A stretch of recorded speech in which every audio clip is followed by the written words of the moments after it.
want to welcome you to the Bray Literary Festival 2020, and particularly I want to welcome our special guests for this event. We have Madeleine D'Arcy, Ty Coakley and Mary Morrissy. And I think we're in for a real treat today. And I also want to thank the Open University for sponsorship of this event. Now, you've been looking at our program, I'm sure, so you'll know that this is our short story event. And in particular, we are dealing with collections of linked stories or connected stories.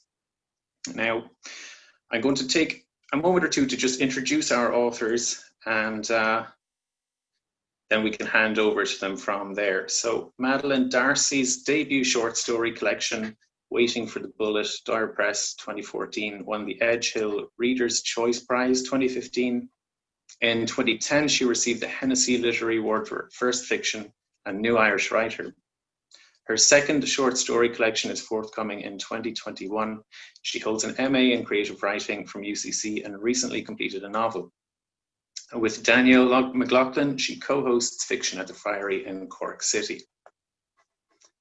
Mary Morrissy is the author of 3 novels, Mother of Pearl, The Pretender, and The Rising of Bella Casey, and 2 collections of stories, A Lazy Eye, and most recently, Prosperity Drive. Her work has won her Hennessy Prize and a Lannan Foundation Award. She has just completed a speculative novel about Nora Barnacle, and she is Associate Director of Creative Writing at University College Cork and a member of Aosdána. Ty Coakley's novel In Stories, The First Sunday in September, was published in 2018. Donal Ryan described it as a vibrant and authentic, brimming with intensity and desire. Coakley's second book, Whatever It Takes, is a crime novel set in Cork City and was published in July 2020. His short stories, articles, sports writing and essays are widely published. He is a graduate of the MA in Creative Writing at UCC.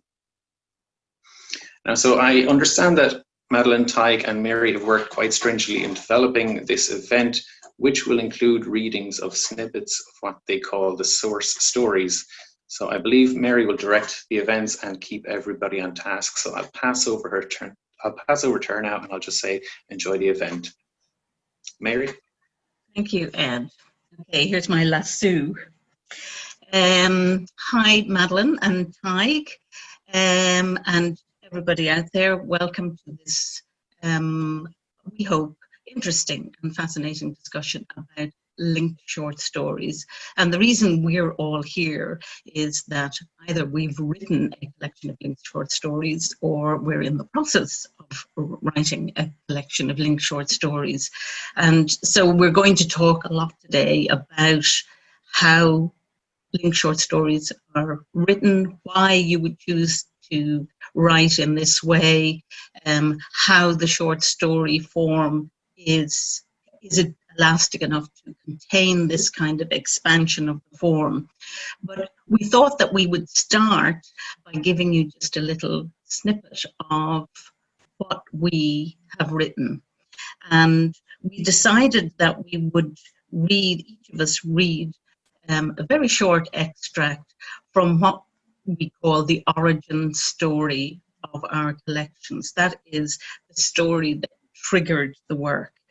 And I suppose you could say it's like the central story. But for all of us, I think, you know, there was a kernel from which the whole project sprang.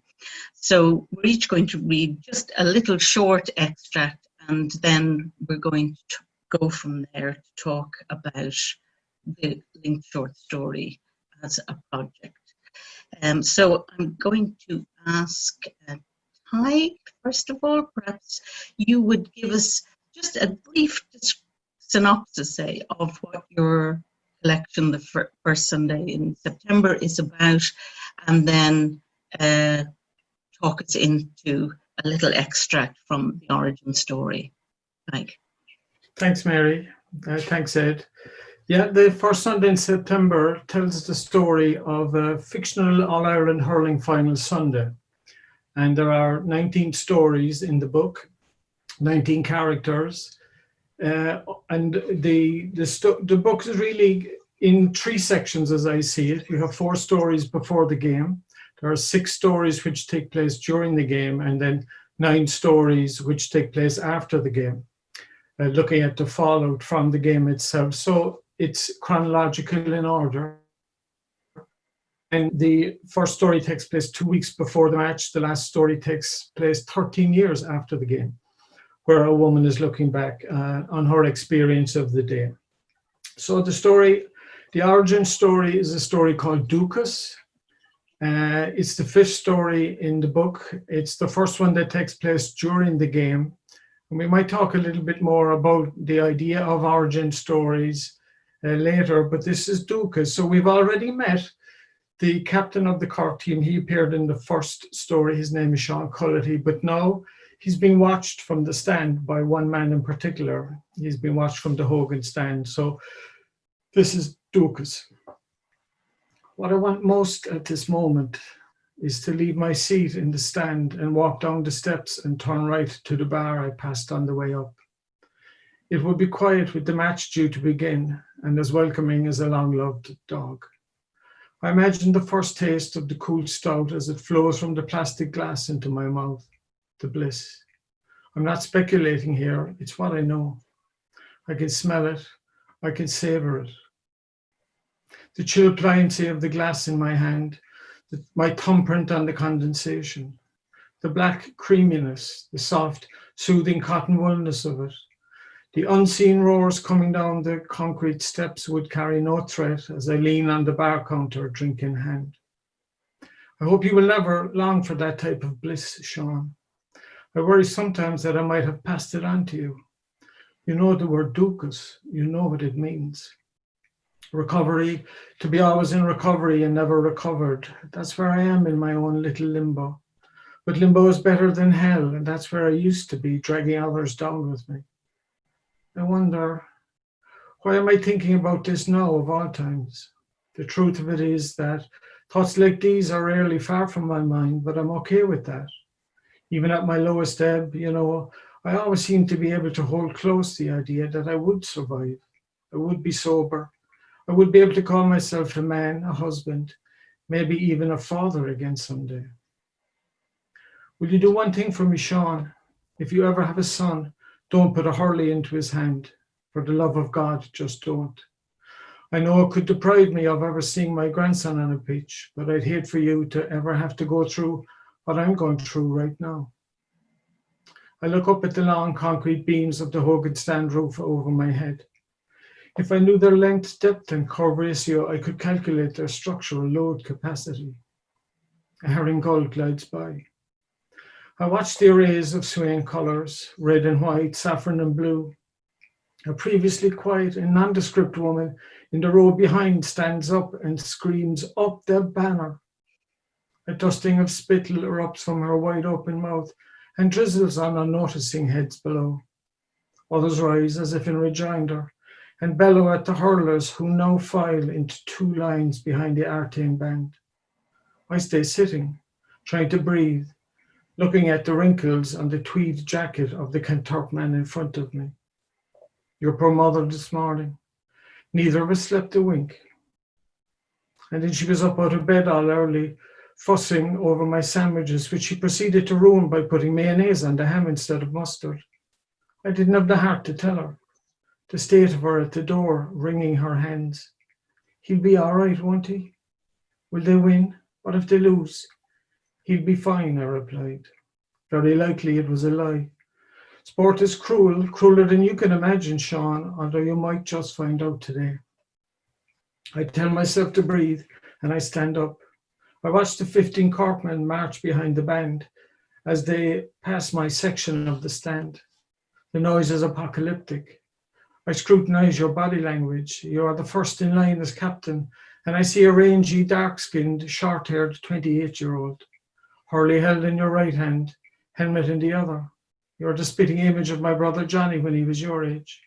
You have a languid walk, jaunty it might even seem. Good. Sean, when your mother and I gave you up for adoption, it broke our hearts. But you have to realize that we were so young. Evelyn was barely 17 and I just turned 18. We hadn't a clue.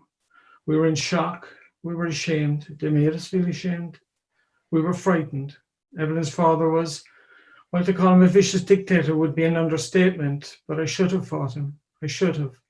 Our only consolation is that Michael and Anne are such good people and that they have reared you so well. Thanks, Tig.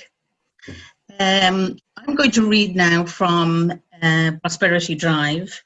Prosperity Drive is a group of stories that are linked by two characters, two sisters, Nora and Trish, and also linked by a place, a suburban street in Dublin, from which the action of the entire collection radiates. So it doesn't stay on the street, it roams about internationally, nationally.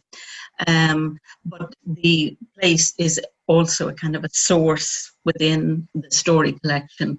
Unlike Tig's collection, it isn't written chronologically, although, and this is something, again, I think we could speak about later, I did intend that if the reader read it in sequence, that there would be a sort of a trajectory of a novel in it, with a high point, you know, about 3/4 of the way through, and then a sort of a dying fall. But of course, as we will go into later, you can't dictate how the reader is going to read stories. So that's a subject matter we might come back to in terms of sequencing. So this is the origin story for Prosperity Drive. It's not the first story in the book. It ended up about the third or fourth story. I actually don't know where it appears in the book. And it's called The Gender of Cars, and it features one of the sisters, Nora. The Gender of Cars.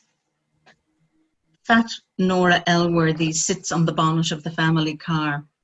It is a black Austin, portly, round-bottomed, and it sits brooding in the garage. It has not been moved for months, not since her father died. Nora sits splay-legged so that her calves bulge out on the glossy surface of the bonnet. She leans back against the windscreen, touching the edges to steady herself, trying to ape the sinuous drape of a starlet at a motor show. But it is too awkward a pose, and after a few minutes she straightens up and sits cross-legged instead. Her father would have a fit if he could see this. The car was his pride and joy, washed and tended to like a baby, the leather interior polished, the dashboard dusted. Clambering up on it was expressly forbidden. It is hot and airless inside the dark garage. A broiling summer's day has driven Nora inside to seek solace and shade. The beloved car is like a temple, some male essence of her father enshrined in it, and its days are numbered. It is going to be sold. Nora's mother does not drive, and as she says matter-of-factly, talking to herself, in the children's presence, no point in letting it rust away in the garage.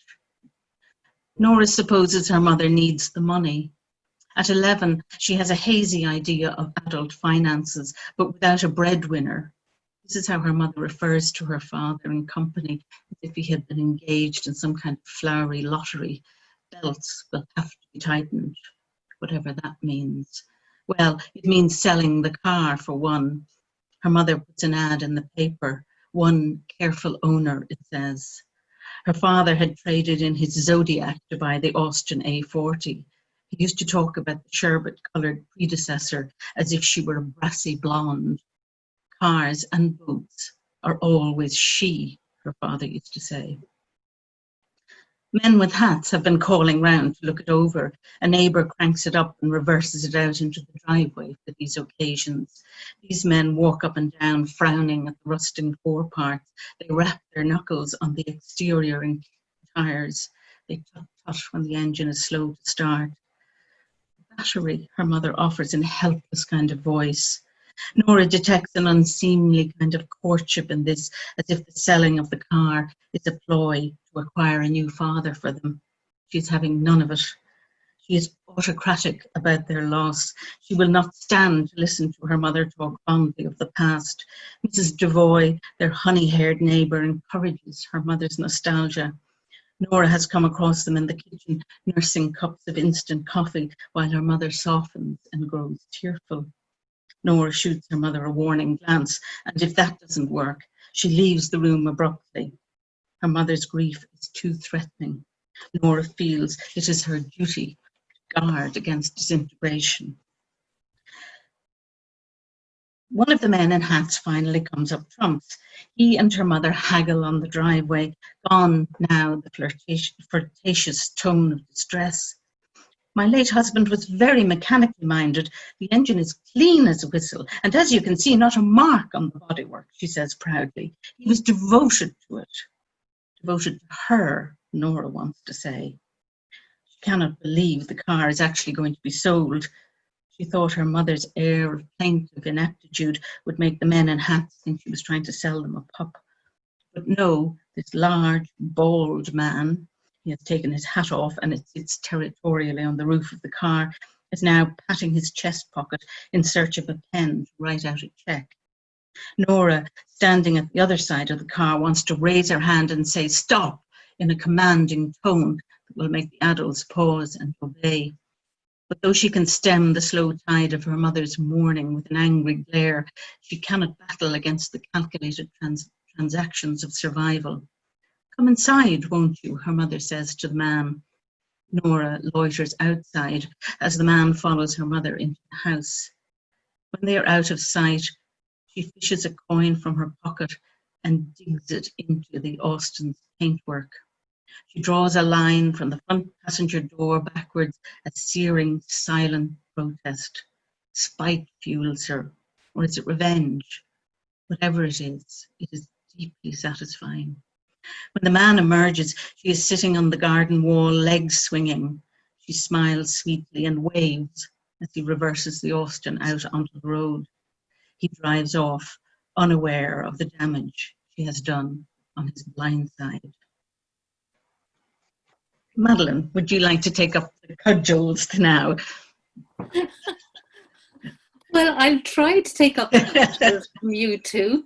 But I suppose I should say, first of all, that unlike Mary and Tig, whose short story collections are published, and here they are, and they're wonderful, I'm actually in the process of writing a linked short story collection, which is still due to be published next year. It was going to be published in April, and now it will be published in September, all going well, but who knows?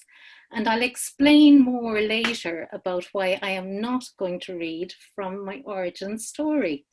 I'm breaking the agreement that myself and my lovely compadres made when we met about this.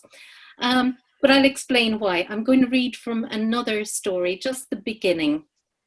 And this story is called Human Soup. It's the story of a woman called Martha. Well, it's from the point of view of Martha, who's 59, who's having problems with her only beloved daughter, who's about 20.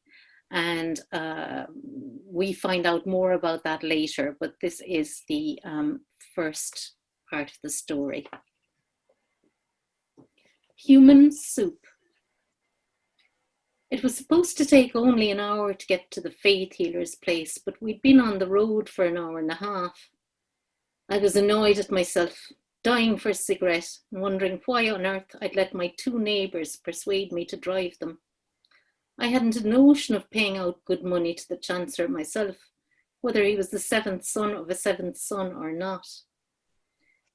Nora O'Neill suffered from car sickness, so she was ensconced in the front passenger seat. I'm starving, she said now. It's past time I took my pills.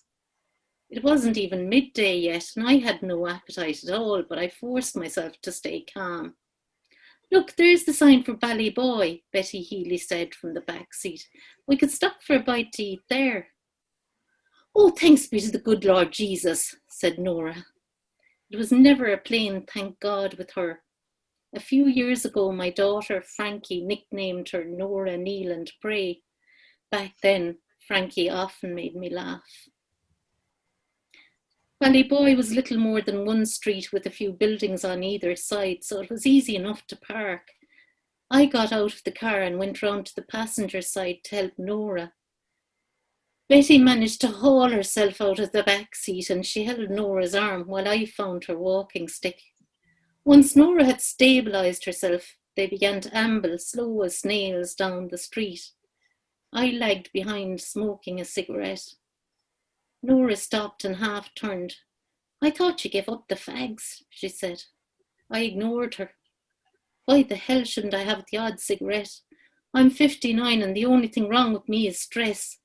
Nora is in her 80s and she never smoked or drank in her life, but she always has about 1,000,000 different things wrong with her.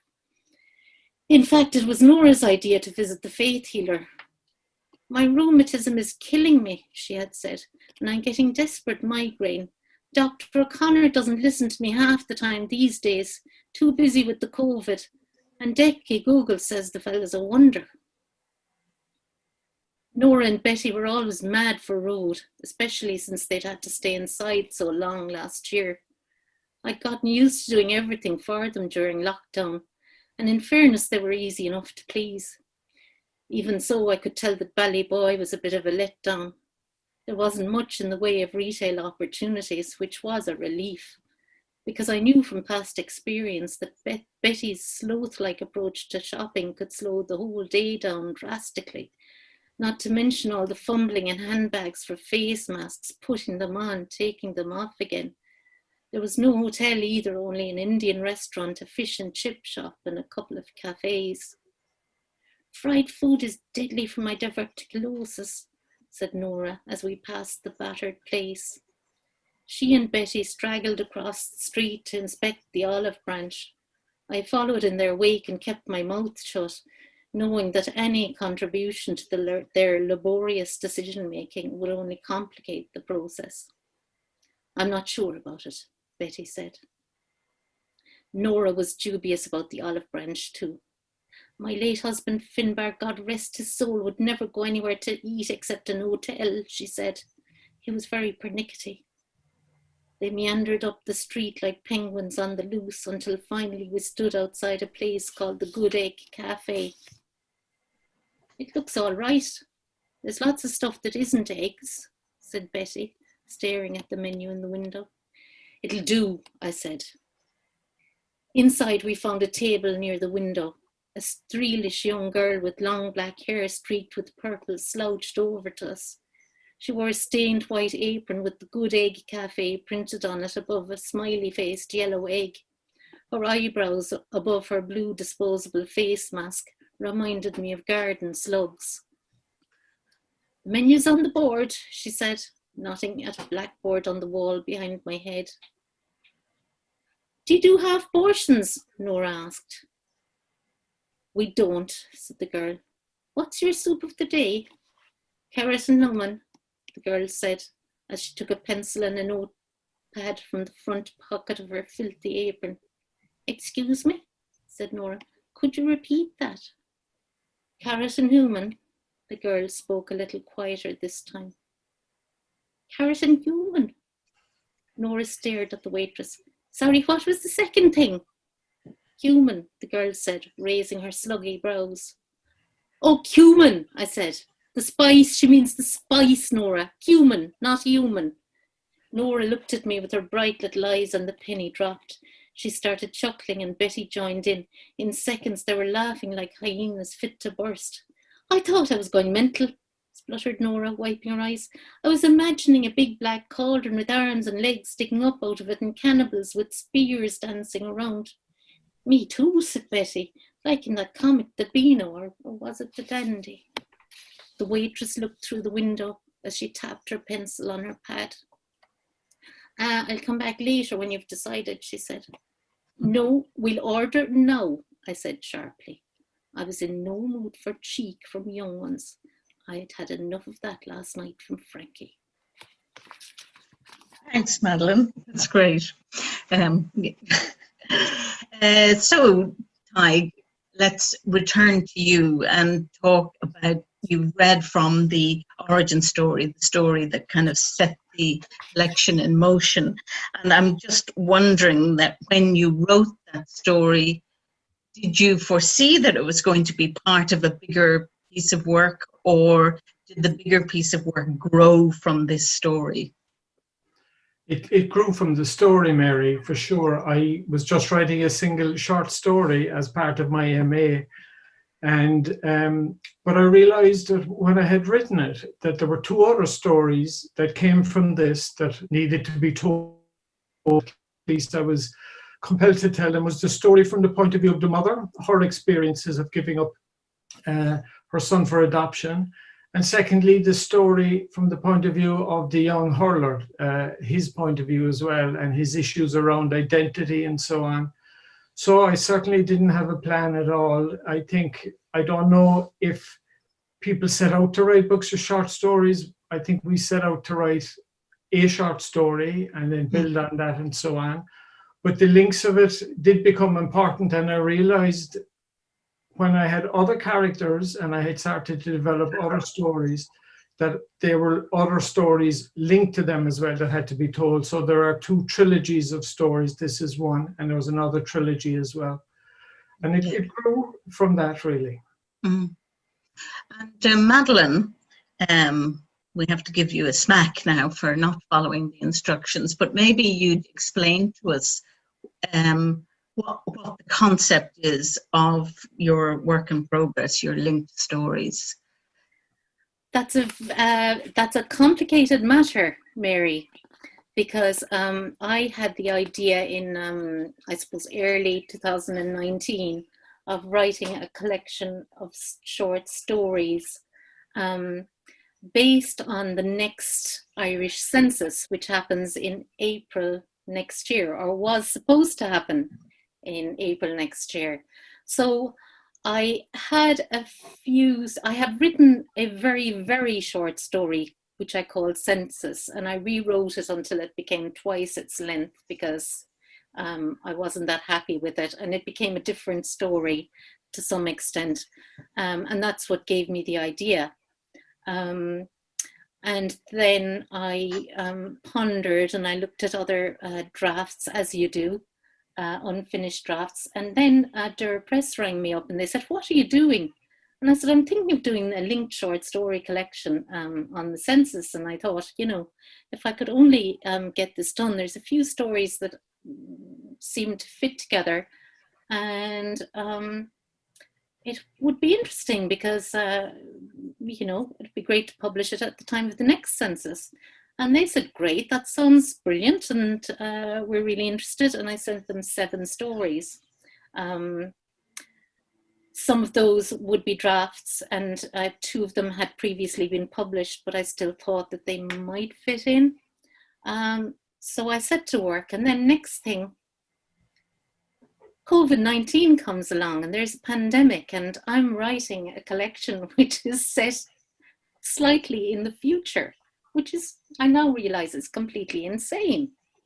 And so the pandemic starts to creep into the stories, I think, in terms of my thinking, if not actually me being diligent enough to redraft them and put maybe the odd touch of a mask or a hand wash or a whatever in there. But it does develop in terms of I seem to be developing some older characters, like the ones in the extract I've just read. And they seem to bond together. The central idea that I had was that a census enumerator would call into different houses on a particular fictional patch of Cork. And it became mainly houses set around one little green, and the people who live in those houses are the various characters who pop in and out of each other's lives, and also have the census enumerator calling to them to drop off a form or collect a form. Sure. So the enumerator is like the connecting thread through the stories. Well, the enumerator, I realized, was becoming less important. And whilst I totally panicked when last Tuesday it was announced by the government that there would not be a census in 2021, it's being deferred to 2022, I went back and looked at all of the stories, and I realized that the census enumerator was in effect, it was merely a device. The census enumerator was, first of all, a device to force me into actually producing some work and finishing stories. It was a device in order to call to some houses. And it was also a device to give me a deadline. Mm-hmm.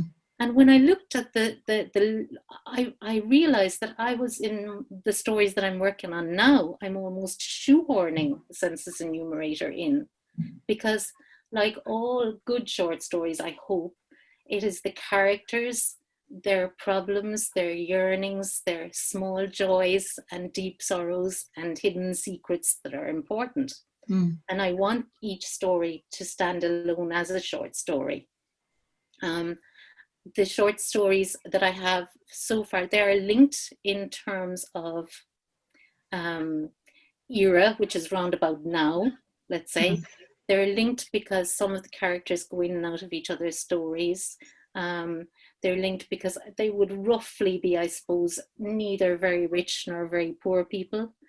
They are mostly very isolated people. So fortunately, they're not going to nightclubs at the moment or anything like that. And I realized that what was most important, which was creeping in, was actually how people managed to keep living during a pandemic. Sure. No matter what kind of degree of lockdown or not lockdown there might be, some people do other people's shopping. But I mean, a bit like what Tig is saying, you know, in the writing of it, your collection has changed. Absolutely. Would you say that's fair? Yes. But I have a lot of redrafting to do of the earlier stories, because I think my census enumerator may have to turn into an ESB meter reader.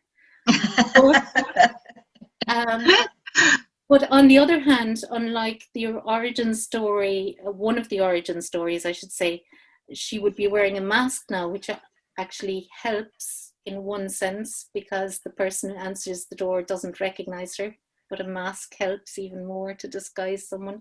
So maybe all of this will help to make it, force me to dig a deeper seam. Sure. Or not.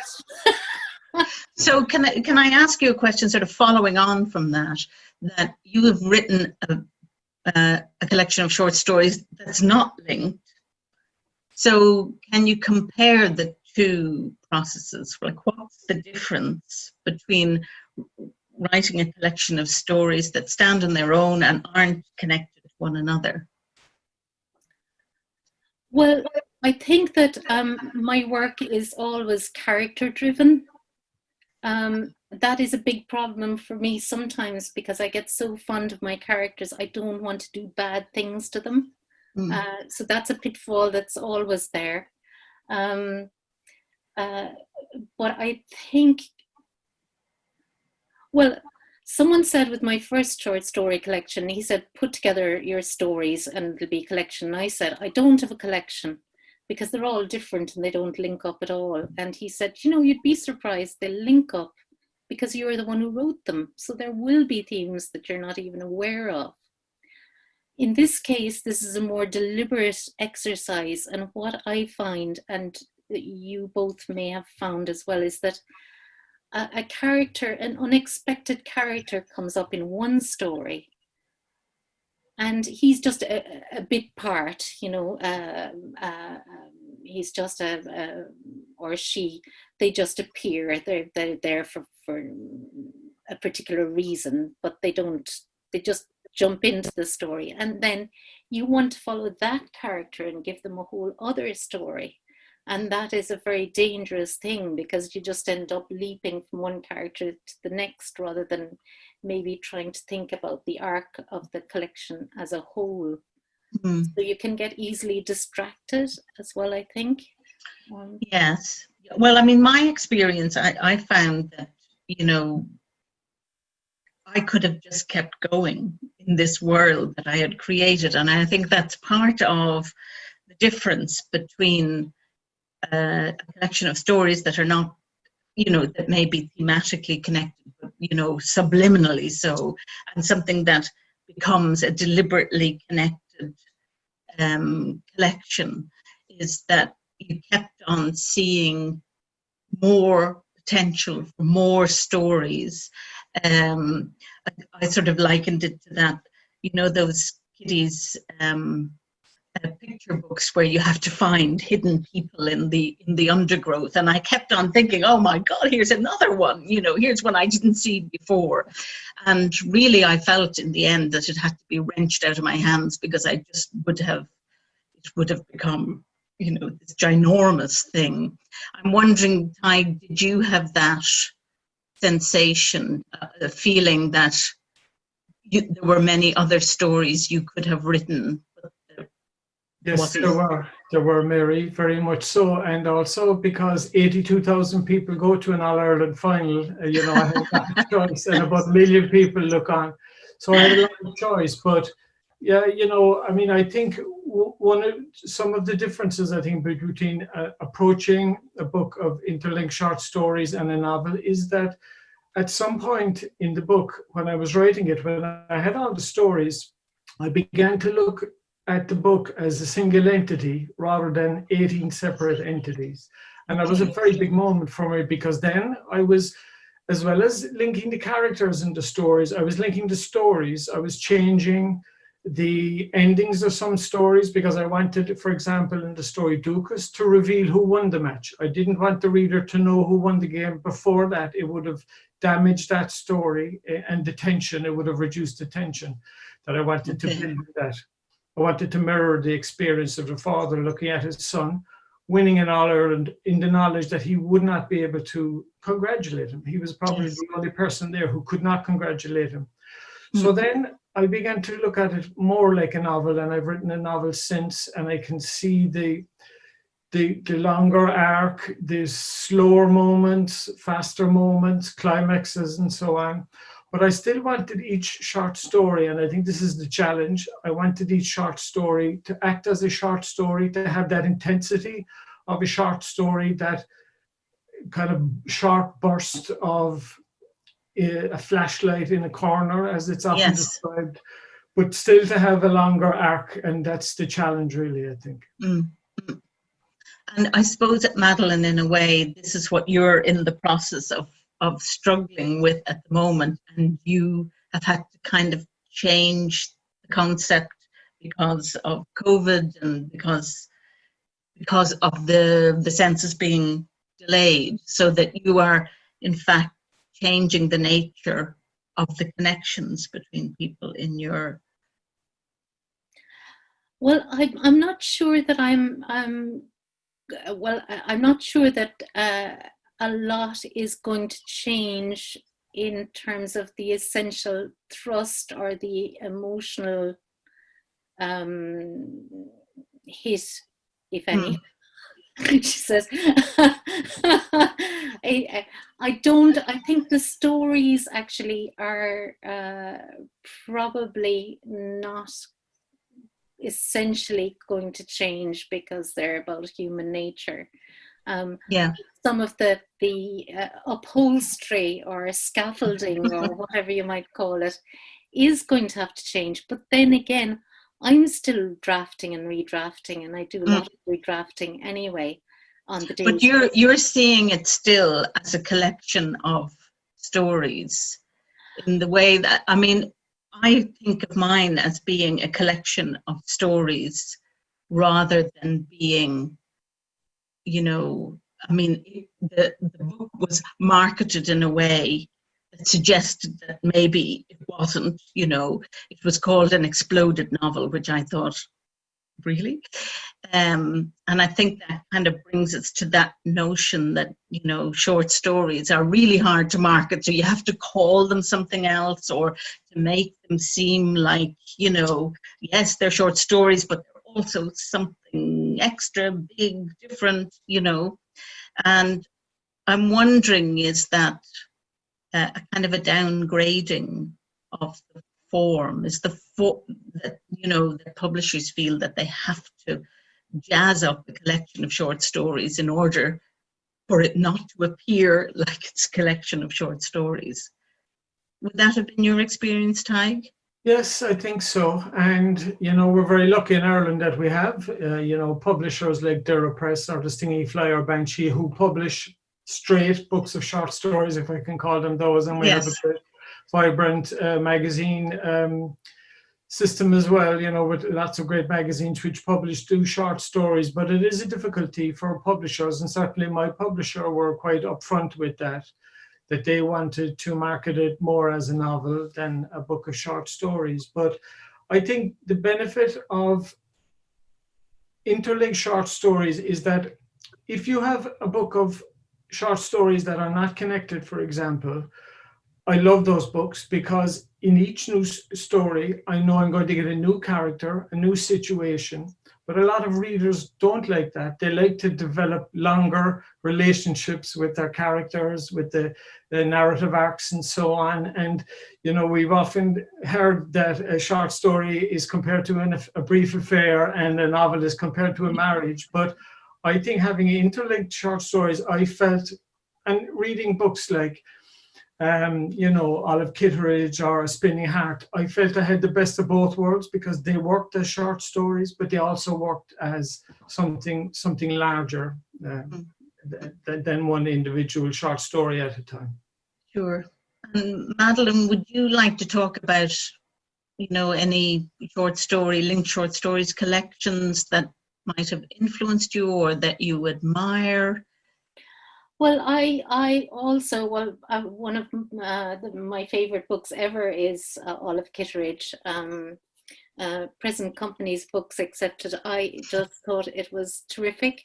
And it was also made into a HBO miniseries, I think, which was also different, but terrific as well, which is surprising because often you read the book and you don't like the screen version as much. I love both. I think in this, Olive Kitteridge is such a strong character. She's in all of the stories except one, as I recall.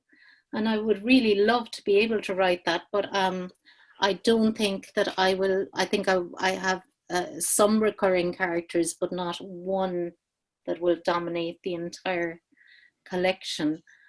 Because I think if you're looking at we were talking about this, if you're looking at the fiction as one big, huge shelf, you might have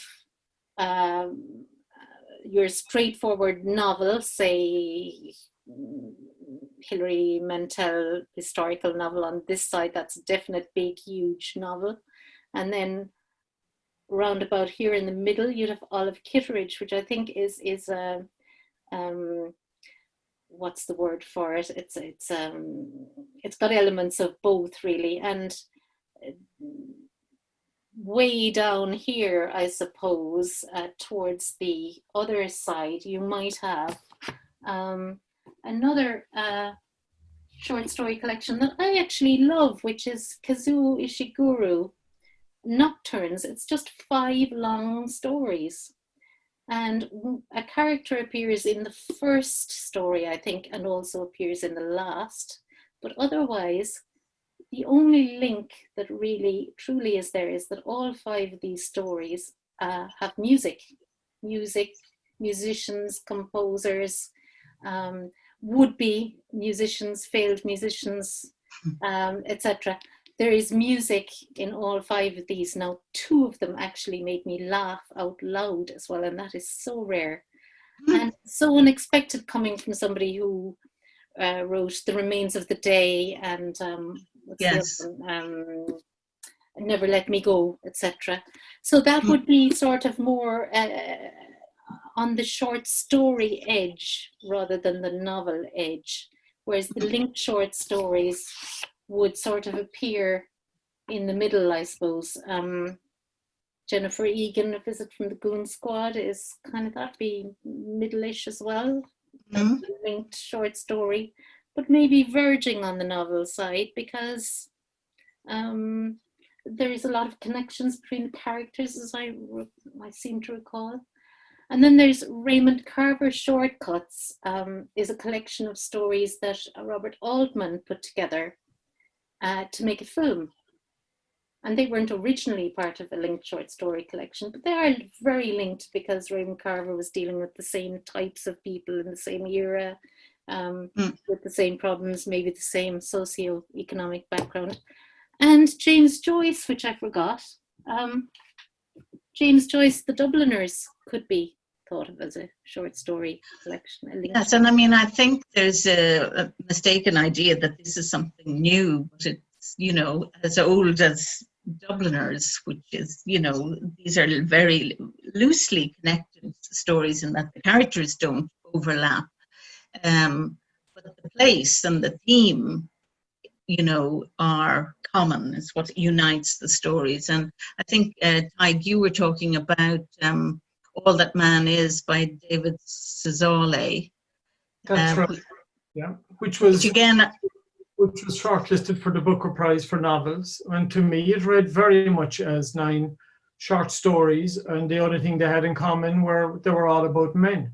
And they were completely different. They were set in different locations, in different times. Now, there was a sequencing in that each character, the first character was in his age 0 to 10, the second character was a teenager, the third character in his 20s. But each of them read perfectly. They were all, it was polyphonic, so they were all different voices. Each of them read perfectly to me as a good short story. It got in kind of late, it got out early, it had those things. And it, as I said, it doesn't bother me if I pick up a book of short stories and they're all different characters, but it does bother some readers. And, you know, some readers want a longer, more stable and kind of maybe less intense relationship. But certainly, I think there's a spectrum there. And even the novel itself is evolving all the time. We don't know, like Solar Bones, is it a sentence? Is it a novel? It's a great book. But yes, what it's called is secondary, I think, to the fact that it is a great book and it works. And you've highlighted something there that I mentioned earlier about sequencing in a collection of short stories. And you mentioned, Tig, about chronology, that it was important for you because it was centered around a match, that you'd have a certain amount of the stories before and then during and after. I mean, did it take you a long time to come up with that notion of how to structure the collection? It did, and I'm sure short story writers, people who have books of short stories, and I'm sure you did too, Madeleine, is you kind of struggle for the order, even if they're not connected. You know, that is a big decision, and you want certain things to happen early in the book. And even though, as we said before as well, that often with a book of short stories, when I know they're not linked, I just read the second last one first and so on. Yeah. So, but a lot of the editing that I did with my editor, with Doire Press, had to do with relating the short stories to each other. And the last story I wrote ended up to be the first. It was the opening chapter of the book, because I wanted something to happen a few weeks before the match, but I also wanted to have a foreshadowing of the game and to look back at a game that happened 70 years earlier. And a previous story that I had set around the middle, which was based around a young woman, I put that to the end, and I set it 13 years later. So I was really redrafting it as though it were a novel, as I was writing the final chapter of a novel, the first chapter of a novel. But I still wanted them to be 19 different characters. I wanted the feel of a short story, that the reader would have that intensity, that kind of explosion at the beginning of a short story, getting straight into it with no build. I suppose by ordering it chronologically, you were creating that kind of maybe almost linear narrative line of a novel, as well as having all of these discrete stories that perform all of the expectations that go with the shorter form, you know, the dramatic, you know, in media res, stepping into the story, into the action straight away, and getting just like a short, sharp glimpse of these characters. Yeah, I did want that, but I think the reader, when a reader is reading, let's say, a book of interlinked short stories, they know that when they start a new story, it's a new story, but then a character appears which they've met before, and they might appear differently. For example, so in one story, early in the book, I had a character who's involved in a car crash on the way to the game. And I realized that in the next story, I had another character going to Dublin, and I said, well, if he comes across that crash, he will have a different view of that crash. He will see the protagonist from the earlier story, and that will give the reader a glimpse of what that protagonist really looks like, rather than what he portrays himself as in his story, because he's an unreliable narrator. Mm-hmm. And I think those moments in a book of interlinked short stories are satisfying for the reader. I don't think they're necessary for a lot of readers like us who read short stories all the time, but for some, I think they're a comfort.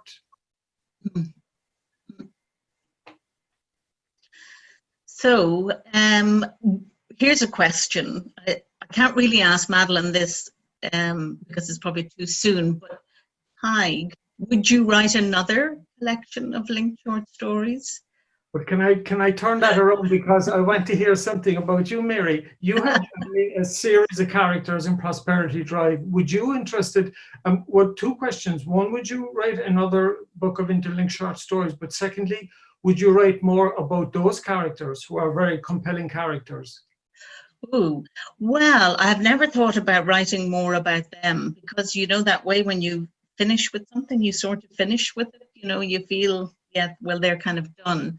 But I have been writing short stories recently, and I find the urge to kind of connect them, even though they're completely separate and they're not connected. But I think I've developed this kind of addiction to, you know, connecting people and creating. I suppose what I really liked about Prosperity Drive was this creation of a whole world, which again is very like a novel, you know, that it's a kind of a unified world where the characters pass in and out, and yet it's different to creating the unified world of a novel, even though it has some of the same characteristics.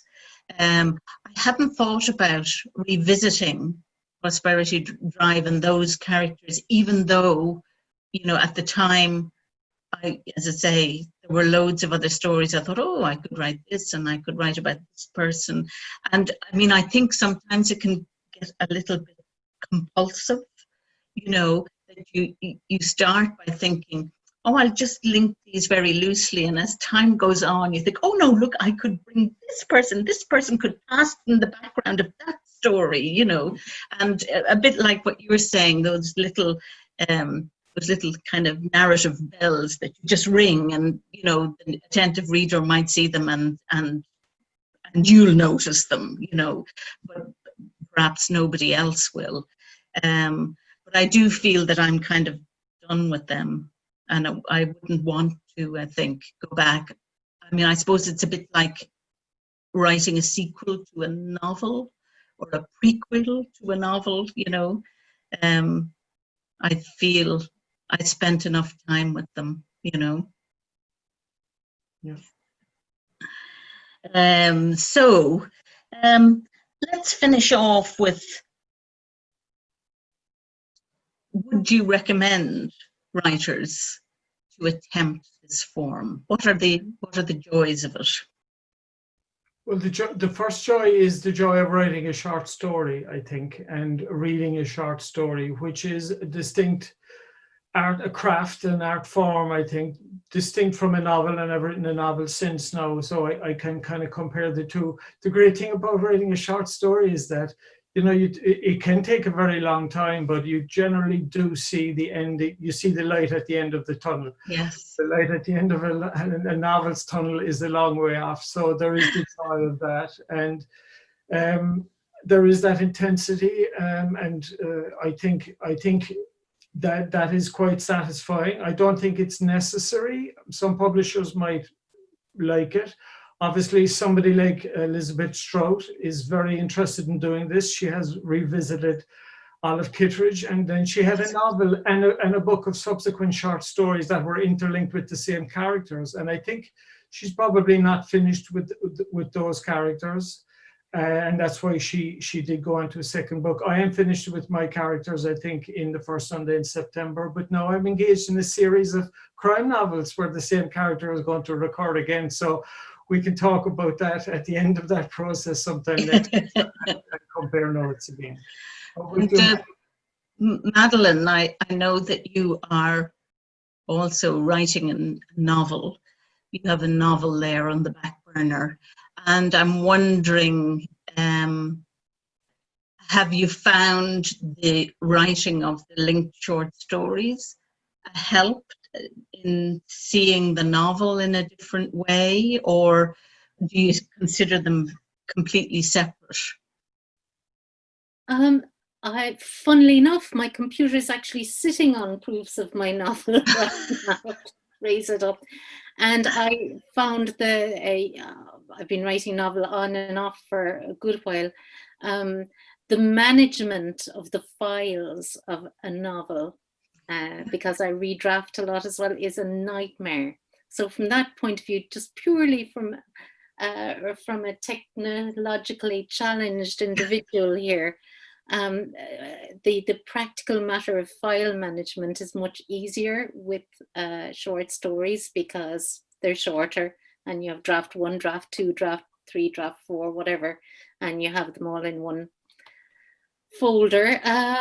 But my novel also is pretty much character driven. I suppose that's the only thing that's the same. I think even though it takes a long time to write a decent short story, I think it is just simply shorter and more manageable, even if you have to keep going back and changing things. Yeah. But there is an element, yes, it is an odd thing because there is an element of continuity when you're attempting to do these links between stories.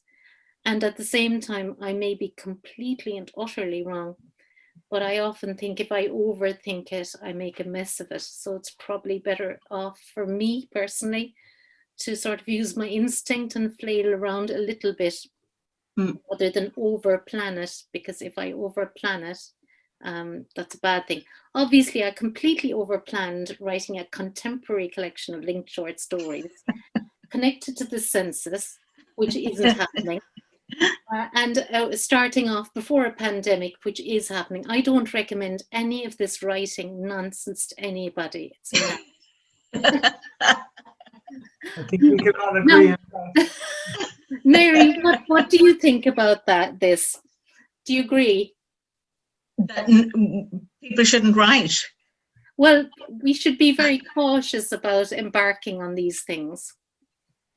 Yes, but I think that's true probably of anything in life. You should be cautious. It's not a reason not to do it, you know. And I mean, I'm just thinking in terms of, we've been talking about form and the short stories, novel, and we've been looking at it from the filter of the short story. But in fact, Tig mentioned earlier about All That Man Is, that novels have been moving the other way. There's a great deal of fragmentation in the form of novels, that polyphonic novels, chopped up episodic novels that, are taking their inspiration from the short story, the shorter form. So, I just want to make a sort of a shout out for, that the short story isn't rushing after the novel, trying to, ape it and be better or whatever. That, in fact, the novel is moving towards the short story form as well. And maybe in that bookshelf somewhere in the middle, there's that crossover where we're asking, is it a novel or is it a collection of short stories? And I think particularly in things like autofiction, that form tends to favour the episodic and, you know, the narrative that's not necessarily linear, that it leaves gaps where the reader has to actually work out what's happened in that space. And I mean, that's one of the, I think, the prime skills in a short story is what's left out. So, you know, maybe we as short story writers can teach those novels a thing or two. So I'm going to wind up this discussion by saying thank you to my confrères, Madeleine D'Arcy and Ty Coakley. Thank you for a very interesting discussion, and also to say thank you to Ed for the introduction, and to, of course, Bray Literary Festival, who gave us the opportunity to gabble away here for an hour very pleasantly. And I should also mention the Open University, I think, which has sponsored this particular event. So thank you and a shout out to them. And we hope you enjoyed the session, and thank you for joining us.